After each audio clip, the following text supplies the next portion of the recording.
నేను మాట్లాడే అంశం భారతీయ జనతా పార్టీ అంశమా, ఇది ఈటల రాజేందర్ గారి అంశమా అని కూడా మాట్లాడుతూ ఉంటారు.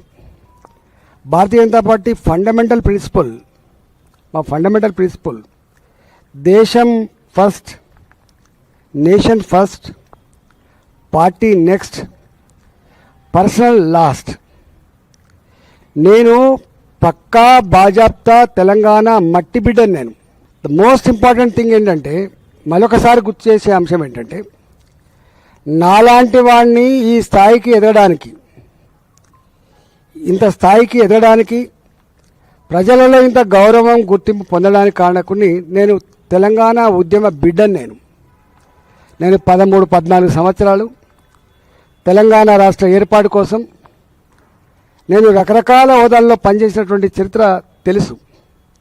అన్నిటికంటే ముఖ్యంగా తెలంగాణ రాష్ట్ర ఏర్పాటు బిల్లు అసెంబ్లీలో ప్రవేశపెట్టిన నాడు నేను ఆ బిల్లును మద్దతు ఇవ్వమని చెప్పి 1 గంట 2 గంటల పాటు సమైక్య శాసనసభలో అందరినీ కన్విన్స్ చేసినటువంటి వ్యక్తిని నేను ఆ పాత్రలో ఉన్నవాడిని. నేను ఇవాళ రాజకీయాలు ఉంటాయి, రాజకీయాలు ఉండేవని నేను, కానీ రాజకీయాల ముసుగులో ప్రజల జీవితాలతో చెలగాటమాడే ప్రయత్నం ఎవడు చేసినా, ఏ పార్టీ చేసినా నాలాంటి వాడిని స్పెక్టేటర్గా ఉండడానికి లేను. నేను నాలాంటి వాడిని అర్థం చేయించే ప్రయత్నం చేస్తా, అవగాహన చేసే ప్రయత్నం చేస్తా, లేని పక్షంలో చీల్చి చెండాడే ప్రయత్నం కూడా చేస్తాం.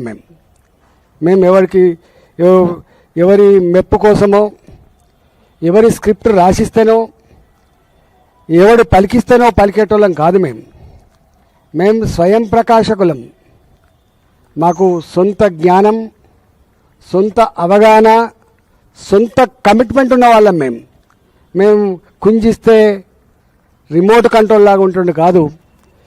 ఈ అవగాహన మా మీద ఆరోపణ చేసేటువంటి నీచులకు ఉండాలని చెప్పి నేను మనవి చేస్తున్నాను. మేము ఏమన్నాం?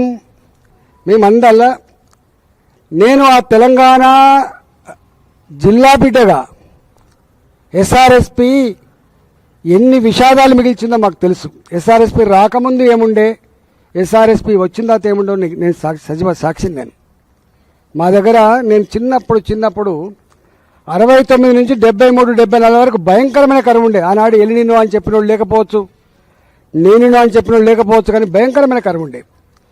ఏ ఇంటికి పైన జొన్నన్నం తప్ప వరన్నం లేదు ఆనాడు. చుట్టపొడత్తే తప్ప వరన్నం తినే పరిస్థితి లేకుండా ఆనాడు.